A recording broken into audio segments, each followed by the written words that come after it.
Greetings, Talvar. I hope you've had a fantastic week, and I've got some special content for you this week. You might see on screen the Kroot Hunting Pack. Yes, we're going to have a Kroot week. I think it's important for us to respect and give big shout outs to our master shapers out there that have been developing lists that have been unexpected for both other Tau players and also opponents, and it's actually turned into one of our strongest detachments by the data that we've got on StatCheck and also Meta Mondays. So we're going to do a deep dive of some of those lists that have been doing really well at events, and also I'm going to be showcasing a few lists of my own that I've been creating, and we're going to kind of deep dive in some of the unit choices, why and how they've been holding up in the currently quite aggressive and unknown meta, to be honest. So that's going to be the exciting content. I want to take this opportunity also to make an announcement that's a little bit less positive than I usually kind of go with, but it needs addressing. So the last week I have been on radio silence, and the reason for this is because it's been quite an emotional time for me. As many of you may be aware, I was a victim of some very vindictive and malicious internet accusations and rumours that were spread on Reddit and other online platforms. And this community is widely very positive, very warm and welcoming, but there are always individuals out there that choose to try and defame and smear someone's good name, and that's exactly what's happened to me. Has it affected me mentally and emotionally? Of course it has. I'm human. But I'm not going to let the actions of one person and a few other followers or people that have taken the opportunity to use this as drama to impact what I've put my heart and soul into for the last many couple of years in making, and the last year and a half, 2 years of running the Puretide program. I love the competitive scene. I love Warhammer. I love the community it's built around. I will always be an advocate of this. And I would never jeopardize this by wanting to win a game by doing something that's one, foul play or unsportsmanlike. It's just not within me to do so. Now, addressing the rumours directly, number one, I was not red carded. Number two, I was not removed from the event. Number three, I chose to leave the event on my own accord because I was shaken and shocked and obviously upset about a ruling that was made against me, and I owe it to myself and my opponents to deliver a great experience, a great game where I'm at my best, and I simply was not at my best. I could not focus. My round 4 opponent I'd played before, or looking forward to the game, and unfortunately I just could not perform and I could not keep my head in the game, hence why I removed myself. I spent an hour or so walking around, saying hello to clients and watching a few of the games, and then I left. Now, I want to also stipulate that TOs and referees have a very thankless and hard job. They have to make rulings on the spot in the heat of the moment, and a TO decision is final, whether you like it or not, whether your personal emotions and biased and want to fight it. At the end of the day, I've had thousands of games, hundreds of events, and this is just the one little experience that I've never had happen to me, and I chose to remove myself from the situation. If you want to know a bit more about the specifics, very welcome to join the Discord. I made an announcement on it, and I want to state that, you know, I respect the TOs, I respect the tournament scene, respect decisions made regardless of my own personal bias and opinion, and I will always be an advocate of the event space and anyone who chooses to run them. I look forward to coming back onto the tournament scene. I've got one this weekend. I've got future ones planned in with the UKTC. I've got the teams tournament in May. I've also got like Leeds and a few other ones that are coming up as well. So I want you all to know from me that I've not received bans, I've not been red carded, yellow carded, and it's all just malicious intent from an individual. So let's get straight into the actual content that you're here for.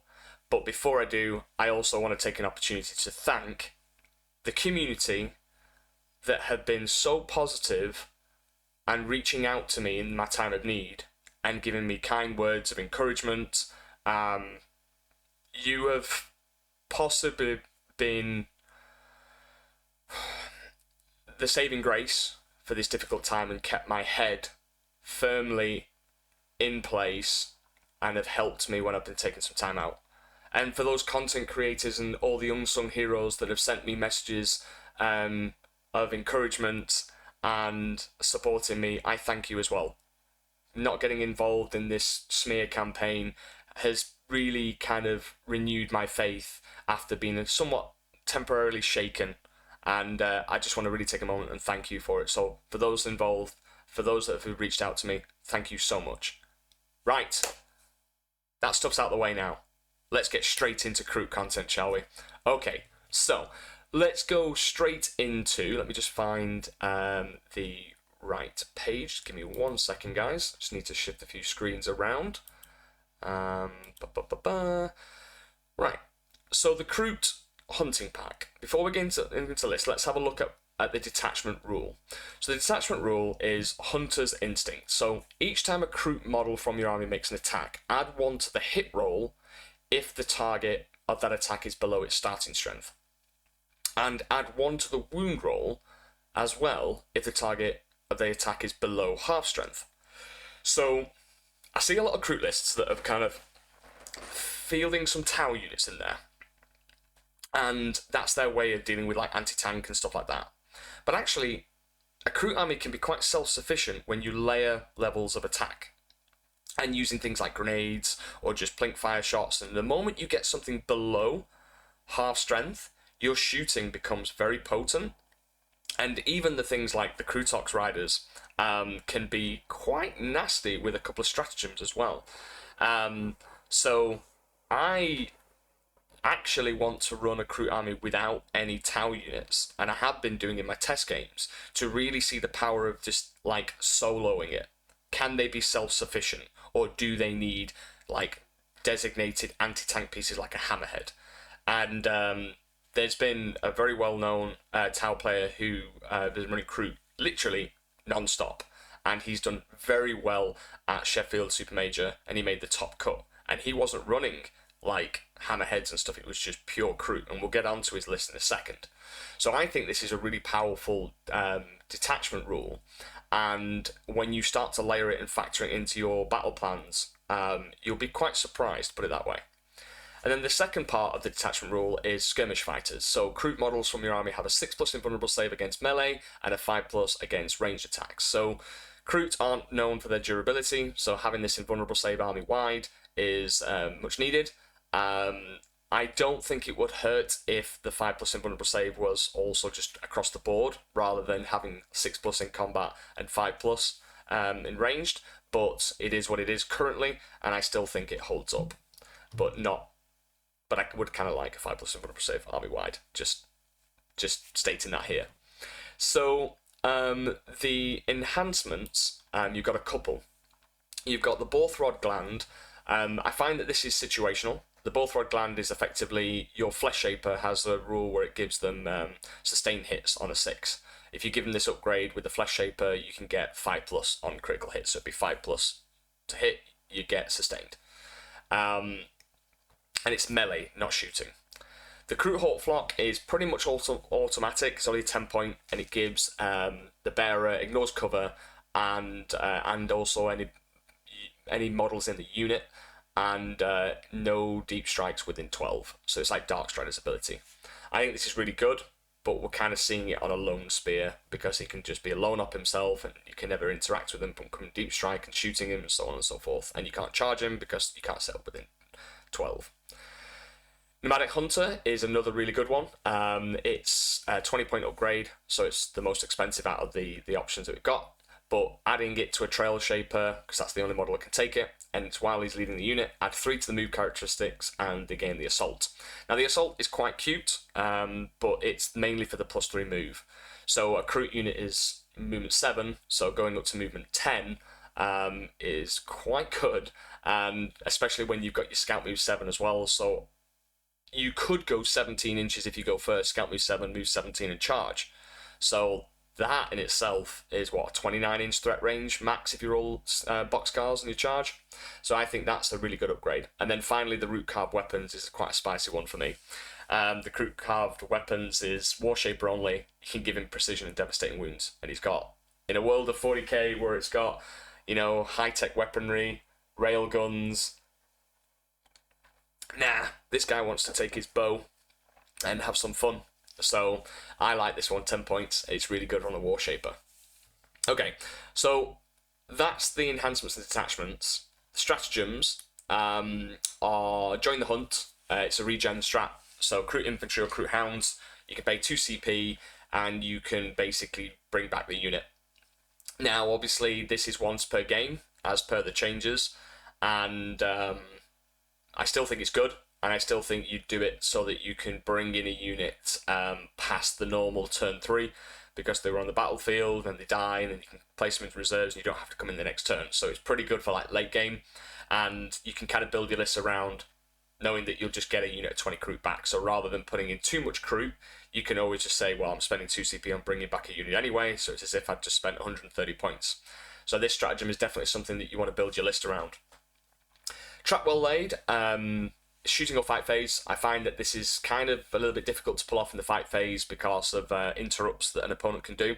But if, for example, you lined up everything perfectly, one Kroot unit shoots or fights against said target, and then after your unit has resolved its attacks this phase, select one enemy unit that was hit by one or more of those attacks until the end of the phase. Each time a Kroot model from your army makes an attack against that enemy unit, unless it's battle shocked, improve the armor penetration of that attack by 1. So really good on Krootox Riders for their auto cannons, strength 7, 1 and 2. So if you shoot it with, say, a Kroot unit first, like with the rifles, and be like, well, I'm spending a CP now, all of those Krootox Riders could be 7, 2 and 2.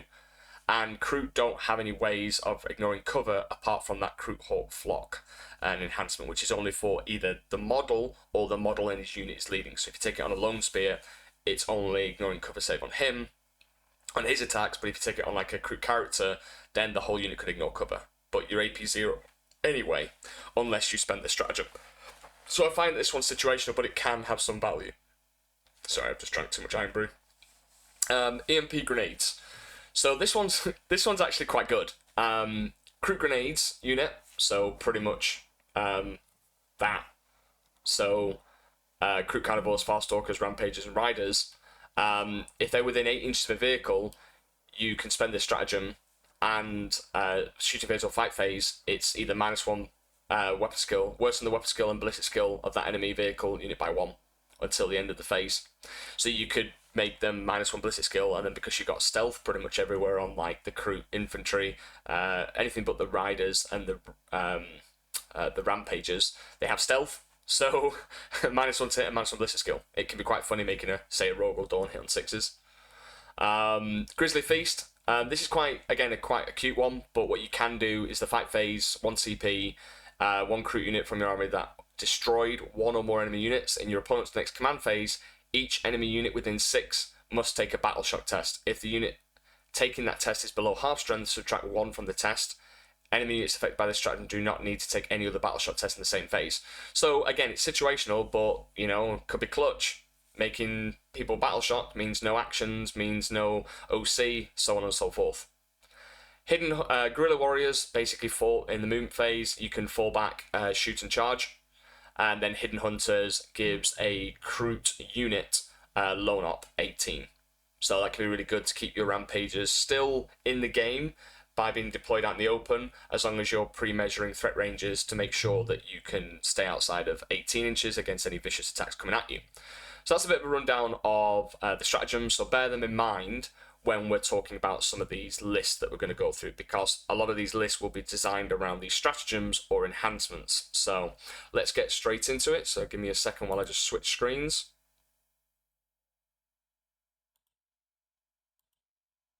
Okay, so what we have here is, I'm going to go straight into Ross Tully's list.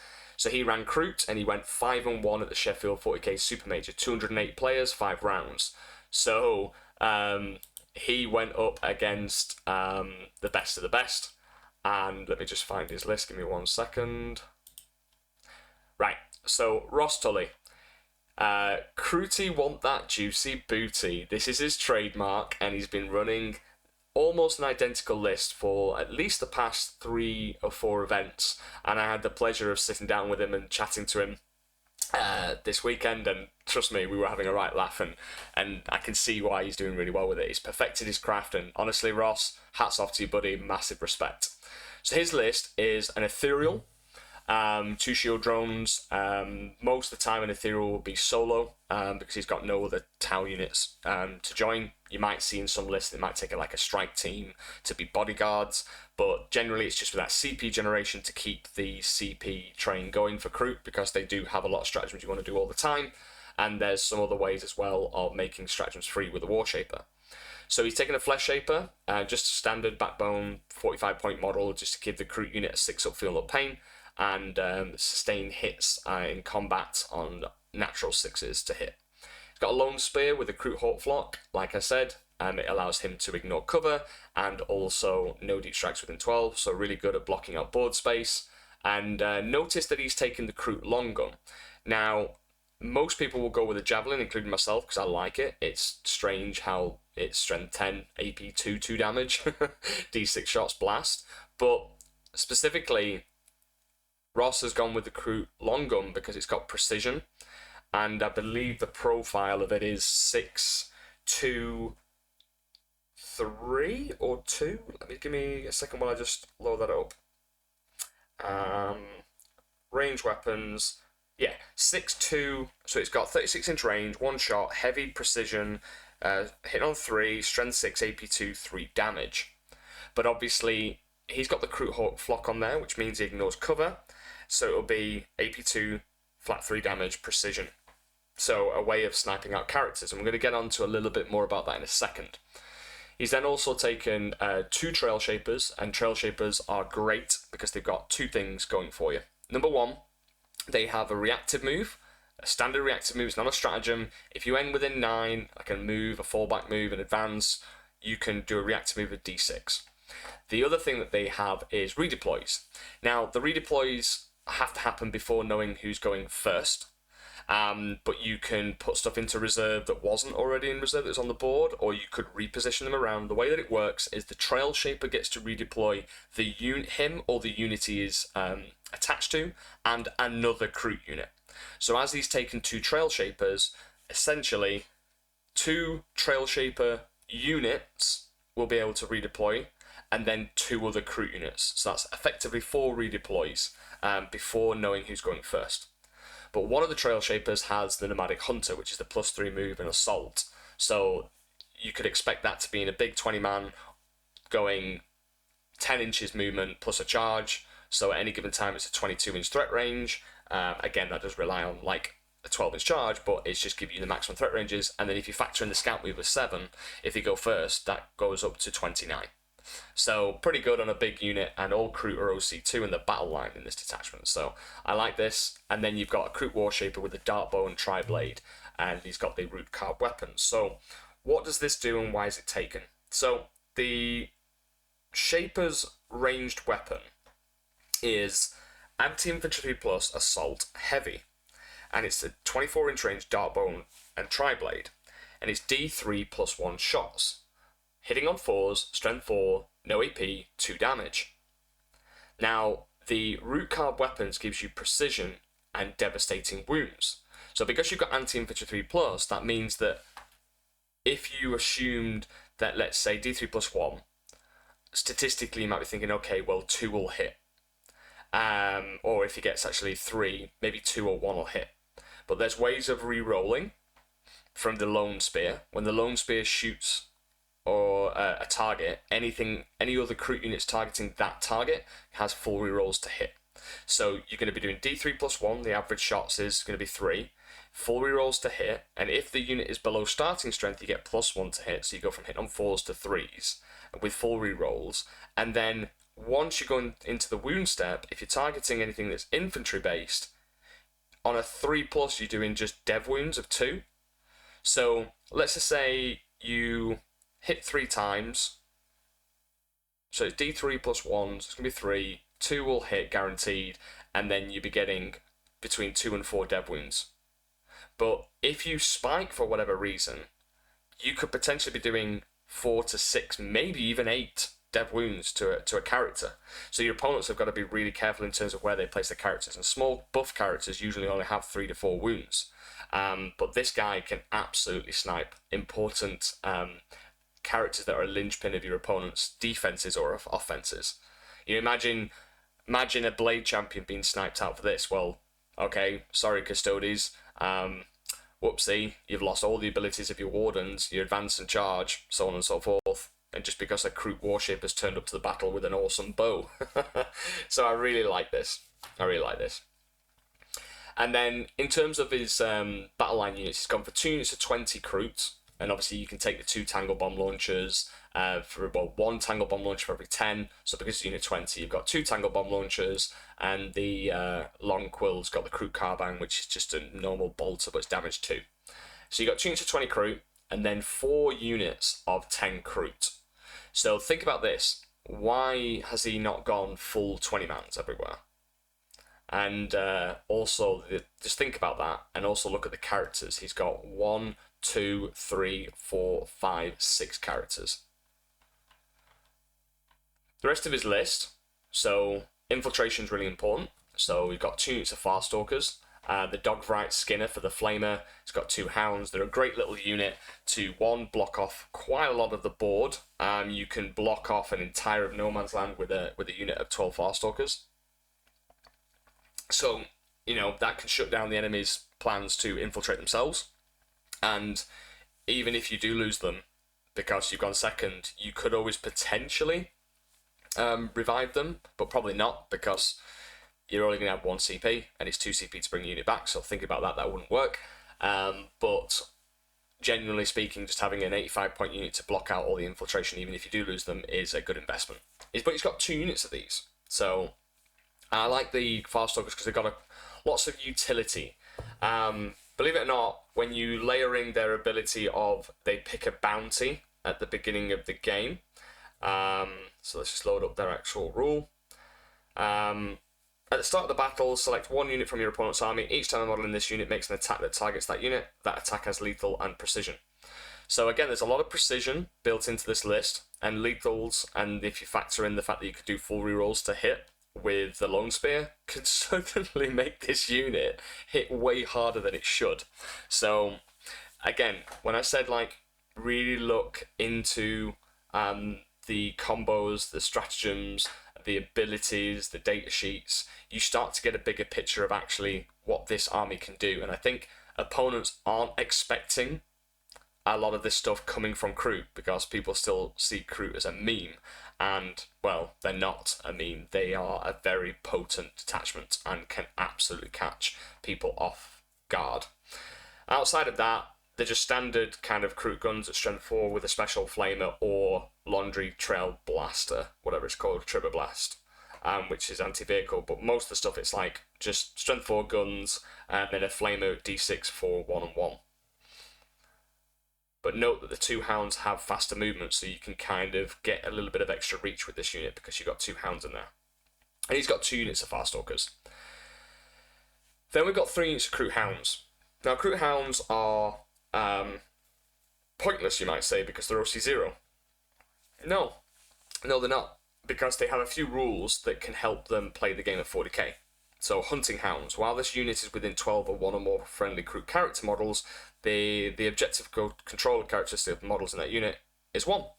So, there we go. I've got some Hounds now with OC1 that can do me actions or could do a bit of primary denial. And then they've also got an ability called Loping Pounce. If they're within 6 inches of a friendly Kroot infantry in the command phase, they can advance and declare a charge, which can be quite cool, but mainly they're there for cheap screens and objective control. And now we're getting into the meat and the meat of the list, right? Not 1 unit, not 2, 3 units of Krootox Rampagers.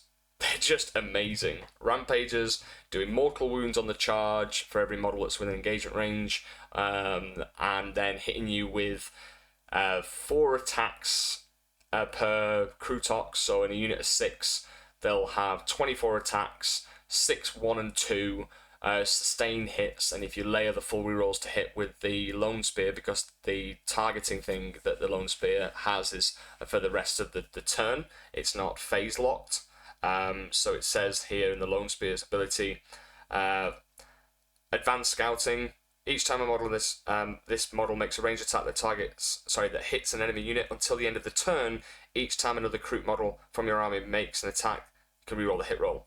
And then the Lone Spear also has a fire and fade of 6 inches, but it cannot declare a charge after it's done so. So those Lone Spears can actually make these rampages hit way harder. And then you still got the guys on top, which have lance for 1 and 1. There's a lot of data sheets and a lot of abilities. Let me just double check that I'm getting that right. Yeah, the Hunting Blades, 3 attacks, hit on 3s, 4, 1 and 1, lance, and then the Rampages have sustain hits 1, extra attacks, 6, 1 and 2, with 4 attacks each. So that unit will have 6 times 3, that's 18, 4, 1 and 1 with lance, and then 24, 6, 1 and 2, extra attacks, sustain hits 1. So, yeah, he's gone for full-on 18 Angry Gorillas. Then you've got 2 units of 3 Kroot Riders with the repeater cannons, so auto cannons, and a unit of 2, and then a unit of Vespid for utility. I do like the unit of Vespid because it can screen out the back and then uppy downy, and then obviously the unit of 2 Kroot Riders because of the points, but the Kroot Riders are essentially rampages in combat, so they still hit hard, 6, 1 and 2, but they don't have sustained. The riders don't have lance, they're just 2 attacks at 4, 0, 1. But their ranged weapons is either one or 2 options. Tangle Cannon, which is blast, heavy, d6 plus 1, strength 6, 0 and 1, or the rapid fire 2, 36 inches repeater cannon, which is 7, 1, 2. So when you factor in the +1 to hit and maybe the +1 to wound and the 4 rerolls and then the stratagem of trap well laid, they can actually hit pretty good in range. And they also have an ability where Kroot Pack makes once per turn in your opponent's shooting phase when a friendly Kroot infantry unit within 6 of this unit is selected as a target of an attack. 1 unit from your army with this ability can use it. If it does, after the enemy has finished making its attacks, that unit with this ability can shoot as if it were your shooting phase, but when resolving those attacks, it can only target that enemy unit and only if it is an eligible target. So you get a free round of shooting basically with 1 unit. You can't do it with all of them because it specifically says once per turn and 1 of your units. So you can't, for example, do it all with like 3 units of Krootox. So that's obviously a rundown of his list. He's done very, very well at this event, like I said, and got got through to the final cut. If you look at his wins, 85, 90, 100, 84, 81, and then a narrow loss against Necrons in the top cut. Solid scoring and an amazing player. So Ross, super proud of you, buddy. Well done. Keep up the Lord's work, Master Shaper. So then we'll have a look into some other events just very quickly. So in this article, which was obviously from last week, there was a couple of other Tau performances, and I believe it was Kion. So Kion has been doing consistently well. Let me just find it. There we are. So the US Charity Cup, Tau came second, 5 and 1. I couldn't find the event on BCP, so apologies I've not got the list, but if I can find it after this call, I'll put it in the description below. There was another Tau performance, I believe somewhere else. It was also Kion. Let me just double check because I probably missed it.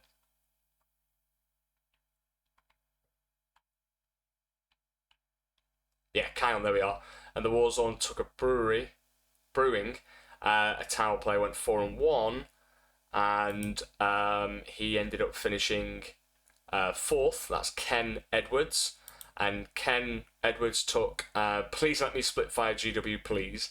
Kion, Commander Shadowsun, a Breacher team, a dedicated transport with SMS and Seekers, a single Ghost Gill with the Twin Fusion, the Cyclic Iron Raker, and the Battlesuit support system, a Hammerhead railgun with Seekers and smart missile systems, a 10-man crew, a single Kroot Rider, the Pathfinder team, 2 single Piranhas, 3 Riptides with smart missiles and an accelerator, 2 Sky Rays, 1, 2, 3 stealth, and 1 unit Vespid. So pretty standard Kion list, and has done some good work. Came 4th at a 36-player event, so well done, Ken.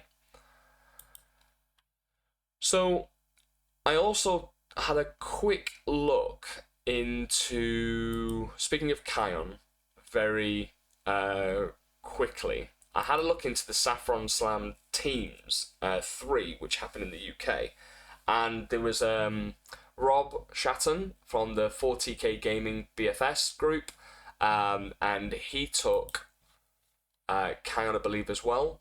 No, he took the Kroot. Sorry, Rob Shatton took Kroot. So, Darkstrider's Recruitment Drive version 2, and this is a teams format, so remember it's different from singles. You're paired differently. There's a whole pairings process, and if you haven't experienced teams, make sure you do. It's amazing. So, he took Darkstrider. He's got 2 Flesh Shapers, one with the Borthrod Gland for those crits on 5s. And obviously the Kroot Flesh Shaper gives the unit 6 up, feel no pain, but once they kill a unit, it increases to a 5+ while he's leading the unit. So 5+ invuln from range, 5+ feel no pain, 6+ invuln, 5+ feel no pain in combat. So it's quite annoying for an opponent to have to chew through. And most of the games, when someone's giving you, say, something like a small trading unit, like a unit of scouts, or something that's just going to do an objective, like the MSU unit, or the chaff, if we call it. The Kroot can go and dogpile that, kill it, and then go, right, well, now you've got 20 Kroot with a 5 up feel no pain, so come and deal with me. So he's gone with 2 Flesh Shapers. He's gone with 2 Lone Spears. None of it has the Kroot Hawk Flock. And they've gone with a Blast Javelin rather than the Sniper Gun.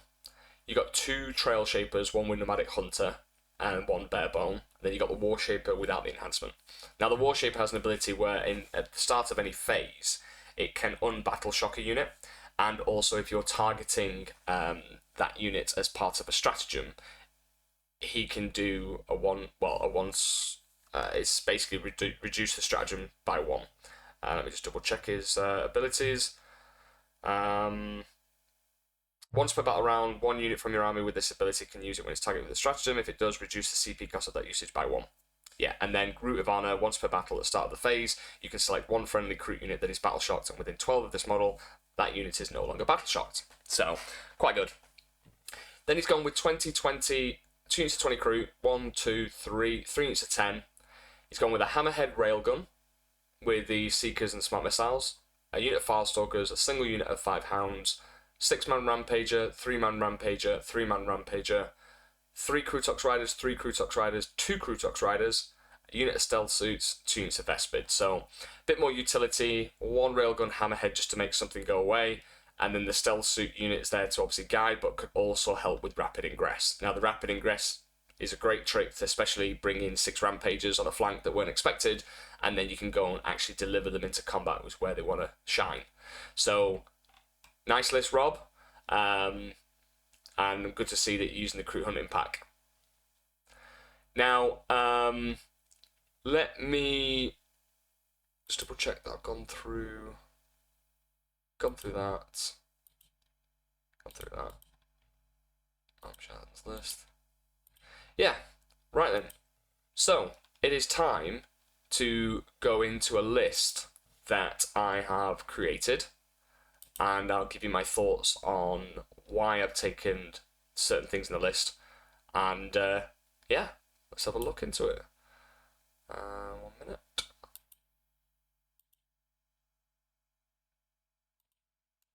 Okay, so what I've done here is I've literally just gone, if I'm going to do it, I'm going to do it properly. I'm going to do all Kroot. No Tau, all Kroot. Now, there's a couple of decisions that I'm still undecided on, but I think this is pretty good from where I'm at right now. So we're going with the Flesh Shaper, just no enhancements, just for obviously the 6 up Final Pain and the potential of proccing 5 up Final Pain if it kills a unit, if the unit that he's obviously leading kills. I've gone with 2 Lone Spears, both with the Blast Javelin rather than the Long Gun. Kroot Hawk Flock upgrade on the Lone Spear for the no D-strike within 12 and ignore cover. 2 Trail Shapers and a War Shaper. And he's got the enhancement of the Root Carved Weapons, he's got the Dart Bow and Tri-Blade. Then I've gone with 4 units of 10 Kroot and 2 units of 20. And I asked you to think before about why you wouldn't max out on units of 20. It's simply because of Colour Horde. Colour Horde, if you have 2 minutes to 20 Kroot, you're just handing your opponent an easy opportunity to do fixed secondaries, aka Assassinate and Colour Horde, because if they kill a 20-man Kroot, 20-man Kroots are allowed to have 2 Kroot characters attached to them rather than the normal 1. If you take a unit of 10 Kroot, you can only attach 1 character. So if they manage to get hold of a 20-man Kroot and 2 characters, that's potentially 10 points on Assassinate, and also then Colour Horde of 5. So that's a 15-point swing every time that they kill that unit. So having only 2 units of 20 Kroot makes that, well, I'm only offering you if you manage to kill them and get through everything else, then it's only giving you 10 on Colour Horde. And then I don't have to bring back a 20-man Kroot unit with the stratagem of Join the Hunt. I could just bring back a 10-man. So this keeps that Colour Horde honest. And then Assassinate, well, you've got 2 characters that are lone spears that are lone operatives, so and Fire and Face, you should never get to them. And even if you do kill, say, a 20-man Kroot unit, and you kill 2 characters, then cool, you've got 10 on Assassinate and 10 on Cull. That's 20. Whereas I will 100% with a Kroot army be achieving more than 20 secondaries. In fact, Kroot are very good at doing secondaries because we're so cheap and we can go wide with our build. So I'm going to be getting between 35 and 40, almost guaranteed. So for an opponent to only come out with 20, can just lose them the game. So 2 units of 20 Kroot and 4 units of 10. And hats off to Ross. I was chatting with Ross about this, and he was talking very much in depth about Colour Horde, hence why he didn't go 3 units of 20, whereas originally I was looking at 3 units of 20. So yeah, this is an expert that he's been using Kroot for a while, and that's his findings. So listen to him, in short. So yeah, 4 units of 10 Kroot and 2 units of 20. Then the rest of the infantry is 2 units of Farstalkers. I like the Farstalkers. They're fantastic models, but they also give you a lot of utility as well. Lethals and precision on a target that you pick, and then also just that kind of infiltration piece. You can even attach a Trail Shaper to them if you want the reactive moves, because usually they're the kind of like the first line of defense, if you will, or maybe they just sit at the back and waiting or coming in from reserve. Or there's lots of little tactics that you can do with them. I really like him because the 2 hounds, well, their team leader is on a bigger base. I think he's on a 32, it's like a stealth suit base. And the 2 hounds, you can kind of make them the tri-points. So then when they move 12, as long as you've moved them, so it's not quite 12 that you can move them, I think move 7, got to be within 2, 9. So depending on where you position, the Kroot hounds can go 9 inches and then still be within 2 of the team leader with the bigger base. So then you're getting an extra 2 inch out of the movement, which can matter for things like your charges or getting into position for a screen. And if you advance them, you can go potentially a lot further. There's no ways of advancing and charging with the Farstalkers, but if you just need to kind of say, I want to block you in, then this unit's very good. And it's a 12-man unit because of the 2 hounds. So it's pretty good for this. And they got a cute flamer, they got some good guns. I like them. And I've gone with 2 units of Farstalkers. Then, obviously, the mounted section of the list is the Rampagers. Like Ross, I don't believe in half measures, just 3 units of 6 Rampagers. That's a lot of muscle. Now, they are incredibly durable because they're toughness 6, they've got 5 wounds, which is super annoying for flat 3 damage, flat 2 damage, even flat 4, because they've got 5 wounds. And okay, the one thing that lets the Rampagers down is the fact that they can't go through walls or anything like that because they're mounted. And they're only movement 7. So I think we're currently really cheap. 85 points for 3 or 170 points for 6 is justifying their stat lines. If they were to receive any other buffs, they would have to go up in points. And I think quality of life changes for the Rampagers would be to give them either movement 10, or if you gave them the beast keyword, they would have to go up in points, which I'm more than happy with, because I think this is our combat punch, this is our brawler, this is something that town needs to at least interact in the combat phase. So I believe a little bit of work around their points value, but giving them a better rule, keyword like beast would really help us out here. But their line breaker ability, So each time this unit ends a charge move, select one enemy unit within engagement range of it, then roll 1d6 for each model in this unit. For each 4+, the enemy suffers d3 mortal wounds. And if one or more enemy models are destroyed as a result of these mortal wounds, the enemy must take a battleshot test. That could be huge, guys. I mean, if you got all 6 into engagement range, 3 of them are going to pop off on a 4+, which on average is 6 mortal wounds. So you can just do 6 mortal wounds before you even started doing any of their attacks, and also make them take a battleshot test, which could be huge in flipping objectives. And in the Kroot Detachment, they have a 5+ invulnerable save, access to a lone op strat, and 6 up invulnerable in combat. They got a 5+ save normally, so if you manage to get them in cover and there's no AP, they could be 4+ save. And they've got grenades keyword. So the only thing they don't have is stealth. But there's a couple of extra cheeky things you could do if you aligned some tower units in. You can use strike teams. As long as the strike teams have targeted an infantry unit, you can give them, with the suppression volley ability, -1 to their hit rolls, which applies in shooting and combat. So let's just assume these rampages are going to be going into, I don't know, combat with some jump pack marines. Well, you can go, well, I've shot you with strike teams, okay, well, now you're going to be -1 to hit rolls. It means when you come in to attack me, you're going to be -1 to hit and shooting, -1 to hit in combat.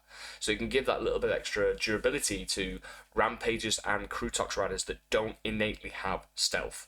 So that is just like a little cheeky combo that I've done in the past, and I was talking with Ross about it, and he was like, oh, I might try that. It's quite cute, actually. It's quite good.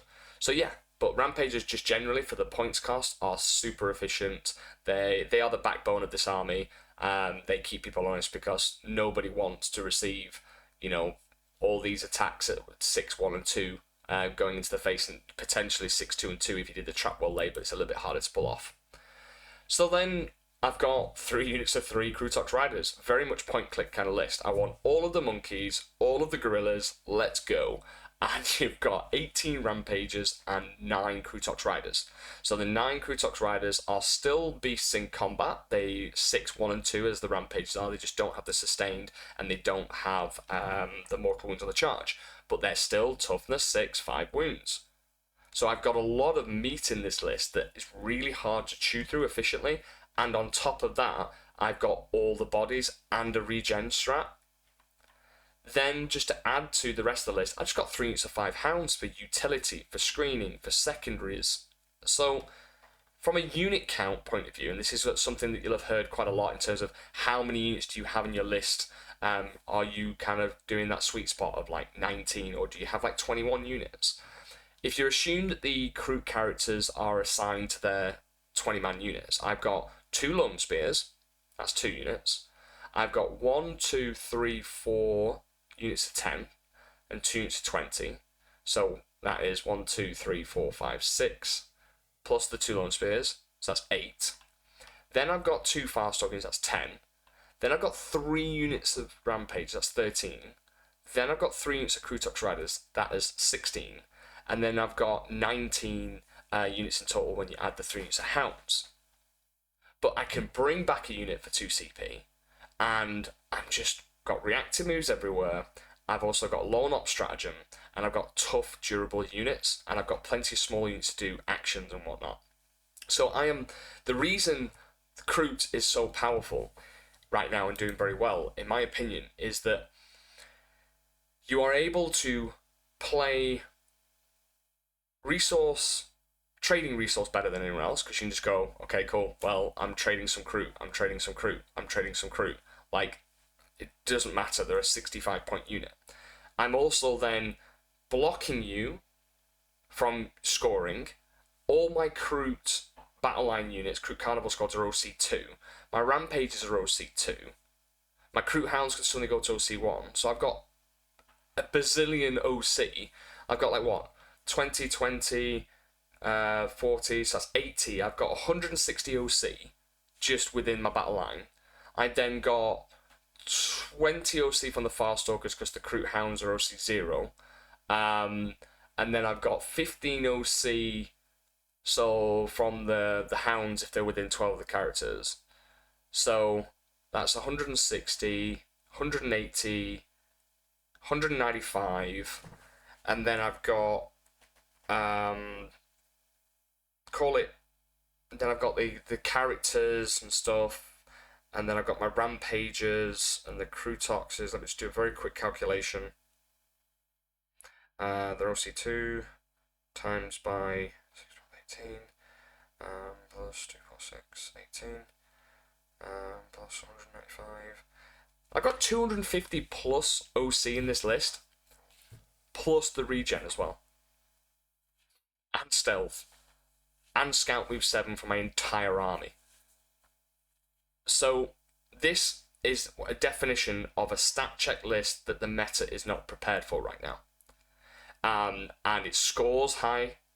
It can stop the opponent from playing their game because you can just block them out from ever getting to objectives. You can hunt down their secondary pieces. You can just litter the board of angry chickens. And I think that's the power of this detachment. And yeah, it's fun.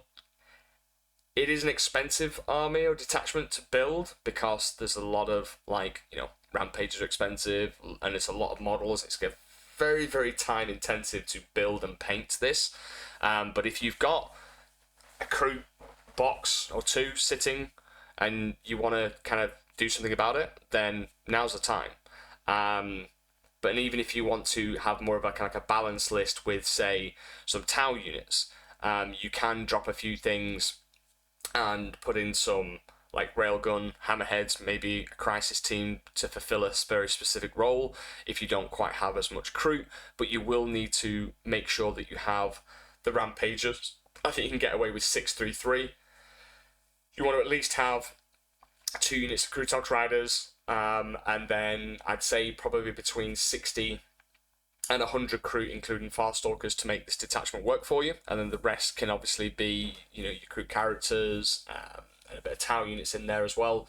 But the whole detachment is our Horde detachment. So the moment you start to try to make it a balanced thing, you might as well just play Auxiliary, because Auxiliary Cadre gives you that aspect of making the Tau and the Kroot or the Auxiliary units work together, whereas this is a pure Horde army. So if you are thinking about doing this army, it is incredibly fun and it's a nice palette cleanser, and it'll teach you a lot about the combat phase, the piling, the consolidation, and not relying on your shooting, your guiding and stuff like that, because it's quite time intensive. With Tau, generally to get that kind of part of the game right for us, whereas this is a completely different experience. And I'm telling you now, you will enjoy it, but it just needs a complete different approach. So, anyway, hats off to the Kroot players. I'm absolutely loving your work, and you've inspired me to get out Kroot again. The first time I ran Kroot was when the Codex first landed, and I was like, and trust me, the Kroot detachment was busted upon arrival. And I was like, yeah, this is busted. This is the most powerful detachment we've got. And I played it at a Teams event, did really well with it, and people were like, what the hell? Because I was gifted 250 Kroot by a mate of mine who built all the Kroot in lockdown, and then handed me a beautifully painted and constructed Kroot army. And I was like, hell yeah. But now, obviously, it's been toned down, and I've been focusing on a lot of the detachments. I'm really excited to return to the love of Kroot. So, this week, like I've done in the schedule video, which will be out shortly, it's all going to be about Kroot. I want you guys to see how to deploy it. I'll go through a little bit of extra detail in terms of sort of the combos that I like to pull off, and I know I've given you quite a lot of information today, and thanks for sticking around.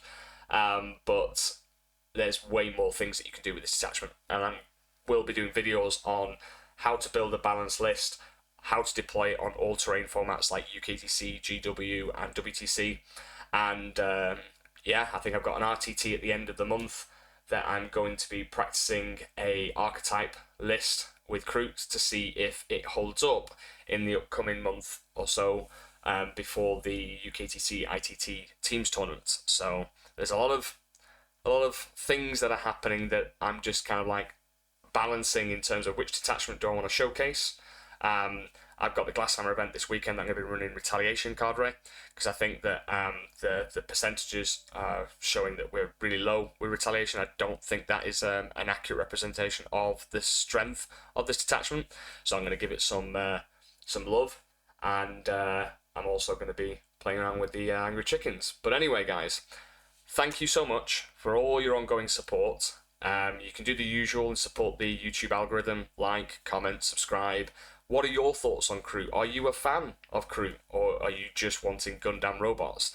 Are you potentially painting Kroot, and you're thinking, do you know what? I want to give it a go. Let me know your thoughts. Let me know any kind of successes that you've had with Kroot in the comments. That'd be really, really, really lovely for me to see those interactions and respond to you. And then if you are interested in coming to join the Puretide program, click on the description below.